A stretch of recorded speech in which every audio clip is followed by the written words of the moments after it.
Bonjour à tous, aujourd'hui nous allons parler de zoothérapie et plus spécifiquement d'un livre qui vient tout juste de paraître, qui a été assemblé, orchestré par un grand zoothérapeute, Georges-Henri Arenstein, et qui a été aussi aidé par Jade Bonnet.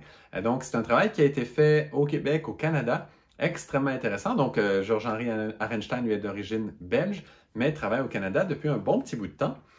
Et voilà, il a en fait réussi à créer une collaboration entre plusieurs personnes qui travaillent avec des animaux qui sont non traditionnels, donc non habituels dans le domaine de la zoothérapie. Et en fait, cette parution est vraiment basée sur ces animaux non traditionnels. C'est d'ailleurs le titre du livre, La zoothérapie avec des animaux non traditionnels. Je vous fais une petite liste des animaux qui sont vus dans ce livre. Donc, nous avons le hérisson, l'abeille, évidemment, ça c'est ma partie. C'est moi qui ai écrit cette partie-là. C'est mon chapitre à moi, co-auteur de ce livre.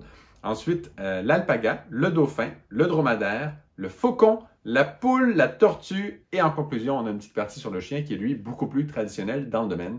Et donc, simplement, pourquoi je parle de zoothérapie en apithérapie? Ben, premièrement, c'est justement ce lien entre zoothérapie et apithérapie. Normalement, l'apithérapie, on la vit plutôt avec les produits de la ruche.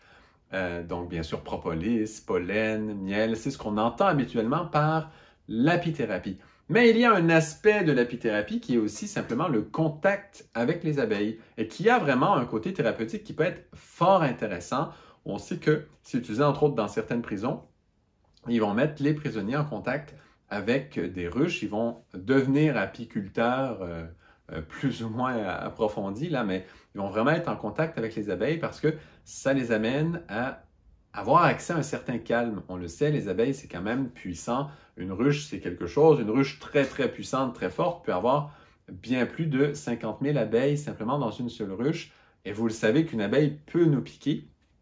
Donc, évidemment, on veut garder cette ruche calme. Quand une ruche très puissante est agressive, c'est vraiment impressionnant. Là, quand elle est très agressive, imaginez que c'est un jour de pluie, là, à un moment où les abeilles sont très agressives, eh bien voilà, on est en réel danger en fait.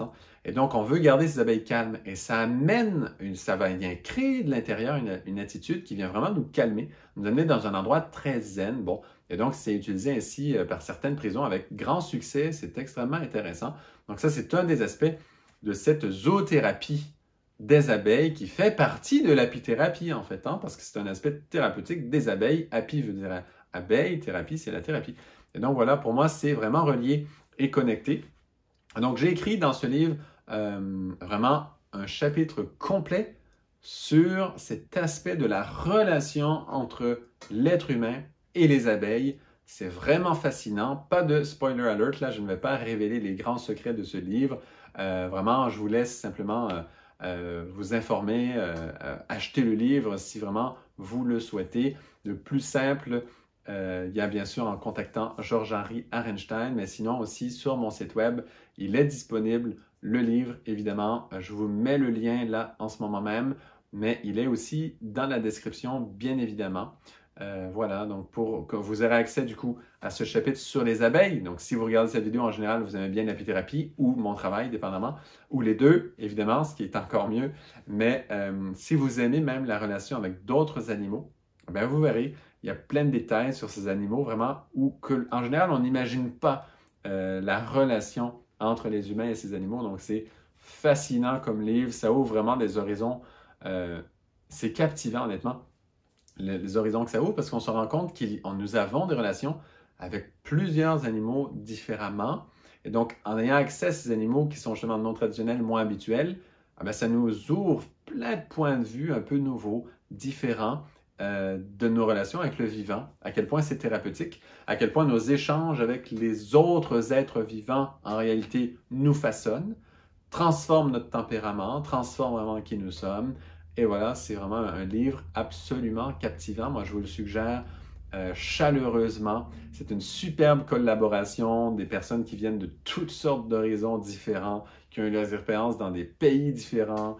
Vraiment, c'est extraordinaire. C'est vraiment un beau travail. Puis moi, je suis quand même très heureux de cette section sur l'apithérapie, donc sur les abeilles, dans cette vision de la zoothérapie.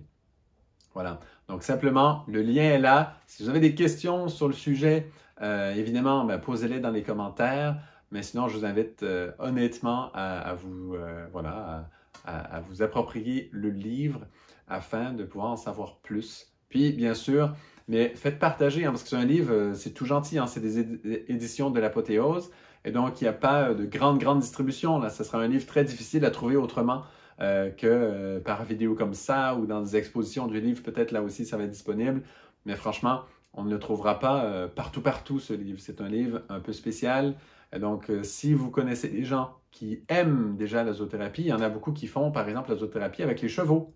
Hein? Vous connaissez quelqu'un qui fait ça, soit lui-même de métier ou qui a déjà été avoir une session, qu'on dit, moi je dis zoothérapie, là, mais ça veut dire aller travailler avec des chevaux, puis là, la relation avec le cheval, on travaille là-dessus, on se rend compte de notre propre relation d'autorité souvent, qu'est-ce qu'on émane, comment est-ce qu'on fait peur, est-ce que si, est-ce que ça, est-ce qu'on est écouté ou pas du tout, est-ce que le cheval est maître de nous ou on est maître du cheval, comment la relation se fait. C'est le genre de sujet vraiment passionnant. Et donc, chaque animal a ses particularités là-dedans. Donc, les plus habituels, hein, comme je disais, c'est chiens, chats, chevaux. Ça, c'est vraiment beaucoup plus commun. Il y en a sans doute d'autres là que j'oublie, là. Mais quand même, voilà. D'aller explorer d'autres avenues, c'est formidable. Et d'ajouter cette corde de la zoothérapie à l'arsenal de l'apithérapie, moi, je trouve ça vraiment important, en fait, pour voir l'apithérapie dans son côté vraiment entier et complet. Donc, c'est un premier chapitre sur ça. Évidemment, il y en aurait plusieurs autres à écrire. Je pense qu'il y a des livres et des livres à écrire sur le côté de la relation entre l'humain et l'abeille. Ça, c'est un premier chapitre dans un livre. Donc, moi, c'est d'ailleurs, c'est le premier livre duquel je suis en partie auteur, donc co-auteur ou auteur là, de ma vie. Donc, évidemment qu'il y en aura d'autres. J'ai plein de projets de livres qui se tracent pour moi dans cette ligne de l'apithérapie, entre autres. Mais donc, d'autres viendront. Mais c'est mon premier, donc je suis vraiment excité et très content voilà, de vous faire savoir, de vous mettre au courant de ce livre. Je mets un code promotionnel en plus dans cette vidéo. Si vous voulez acheter le livre, je mets un petit code promotionnel que vous pouvez mettre sur mon site web.